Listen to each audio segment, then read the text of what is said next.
Donc, afin de présenter la nécessité du traitement numérique, il est nécessaire de faire une introduction et une contextualisation. Alors, moi, je travaille sur La muerte por alacrán de Harmonia Summers, une auteure uruguayenne. Et cette nouvelle raconte donc l'histoire de deux livreurs qui lâchent un scorpion dans une propriété et d'un majordome qui va passer sa journée à le chercher. Dans sa quête, il va se plonger dans les souvenirs de la famille, au travers d'objets notamment, mettant au jour la corruption, les mauvaises actions de Gunther, le chef de famille. Et le lecteur, il se retrouve coincé entre un majordome qui, au final, va chercher un scorpion là où il n'est pas, des livreurs qui pensent l'avoir livré alors que non, et le tout va être accentué par une critique sociale pesante où seuls les riches propriétaires semblent avoir le pouvoir pour s'en sortir. L'idée est donc de montrer comment elle a construit cette critique sociale, et donc on va le travailler au travers des manuscrits. Pour cela, je me suis donc procuré les facsimilés du dossier génétique qui ont été numérisés par les équipes de la MSHS de Poitiers.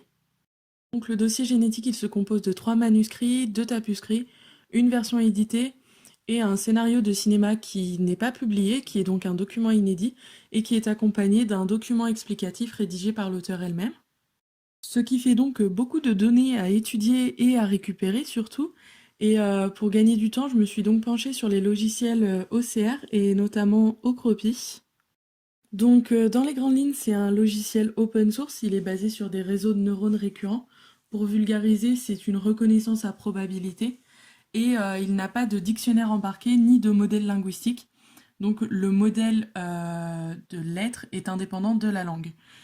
Euh, S'il contient quelques modèles embarqués, il permet aussi la création de nos propres modèles. Et c'est justement ce qui va nous intéresser. Donc, la première question à laquelle on va répondre, c'est que permet l'usage de cet outil ? Comme je l'ai dit, ce logiciel permet d'entraîner nos propres modèles, ce qui va en améliorer l'efficacité. En effet, compte tenu de la lisibilité de certains documents, très peu d'OCR sont capables de rendre un résultat optimal. Et il était donc nécessaire de trouver une solution. Et l'entraînement d'OCR, pour la reconnaissance, était une solution relativement fiable. De plus, il permet d'obtenir un texte libre de tout format. C'est un texte dont on pourra se servir pour différentes choses par la suite, comme les logiciels de collation, mais on pourra aussi s'en servir pour créer une édition numérique à partir de cette donnée où on pourra ajouter tout ce qui est rayures, ajouts, ratures et autres suppressions de l'auteur. Donc l'entraînement, il a permis de créer des modèles avec seulement 6% d'erreurs pour le tapuscrit. C'est un peu plus élevé pour le manuscrit déjà par sa condition de manuscrit moderne. Et de plus, comme beaucoup de fonctions sont modifiables, il est certainement possible de descendre encore. Pour ce qui est du fonctionnement même du logiciel, je vous renvoie au billet Home Main Manuscript OCR. Donc une autre question à laquelle on peut répondre, c'est pourquoi fallait-il utiliser ce logiciel plutôt que de tout faire à la main et en quoi m'a-t-il aidé? L'entraînement peut être une tâche relativement longue. En effet, il faut quand même transcrire une partie du texte pour avoir une donnée que le logiciel va considérer comme absolument vraie et avec laquelle il pourra s'entraîner. Pour ma part, j'ai transcrit 10% du texte. Ensuite, il faut lancer l'entraînement et là, il a fallu près de 26 000 itérations pour le tapuscrit et plus de 100 000 pour le troisième manuscrit qui sera le seul à bénéficier d'un traitement OCR. Pour ce qui est des résultats, un modèle de reconnaissance a été créé en 10 heures pour le tapuscrit. Il donne seulement 6% d'erreur. Pour le manuscrit, c'est un peu différent puisque déjà environ 25% du texte ne passe pas dans la chaîne de traitement et ensuite on obtient un modèle donnant environ 18% d'erreur. Le tout en 25 heures. Dans tout ça, il a quand même fallu relire les documents qui sont sortis de l'OCR. Donc pour le tapuscrit, ça a été relativement rapide puisqu'il s'agissait d'une relecture par ligne et il m'a fallu environ 2 heures. Pour le troisième manuscrit, c'était plutôt 8 à 9 heures de relecture en raison d'une part du texte oublié par l'OCR et d'une autre part des nombreuses fautes quand même.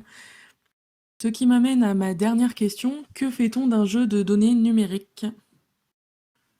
Comme je l'ai annoncé plus tôt, l'extraction de texte au format numérique permet l'utilisation de beaucoup d'autres outils, notamment la collation. Dans le cas de ce dossier génétique, ils sont essentiels puisqu'ils vont permettre de superposer les différents états génétiques. Beaucoup d'outils sont disponibles, comme Juxta ou encore Medit. Cependant, je cherchais plutôt une représentation graphique et je me suis donc tournée vers Traviz. Il s'agit d'une bibliothèque JavaScript développée dans le cadre du projet Digital Humanities eTrace. Il génère des visualisations pour les graphiques de variantes de texte qui montrent les variations entre les différentes éditions de texte. Et le tutoriel est disponible à l'adresse suivante. Et donc voici ce que cela peut donner sur les premières lignes de la nouvelle. En rouge, il s'agit du premier manuscrit, en bleu le deuxième, en vert le troisième, en jaune le premier tapuscrit, et enfin le orange la version éditée. Comme le scénario était relativement différent au niveau de l'écriture, je l'ai volontairement enlevé pour ne pas fausser les résultats. Pour conclure, l'OCR permet de gagner un temps précieux, cependant les résultats ne sont pas toujours au rendez-vous. La donnée numérique, quant à elle, permet d'établir une comparaison qui jusque-là aurait été relativement longue à établir et peut-être pourvue d'erreurs, là où l'outil informatique, lui, ne rend compte que des erreurs que nous pouvons commettre nous. Ces différents outils permettent donc d'établir un profil d'écriture. On se rend alors compte qu'Harmonia Summers a une tendance à la réduction. De plus, on observe grâce à l'outil numérique les nombreux mouvements dans les brouillons et le texte. Nous pourrions prendre comme exemple la fin de la nouvelle qui change du tout au tout entre le manuscrit 1 et le manuscrit 2, mais qui en plus de cela va devenir plus précise au fil des différentes réécritures. L'auteur va supprimer les surplus pour ne garder que l'essentiel de l'action et mettre en exergue à la fois la corruption et la critique sociale.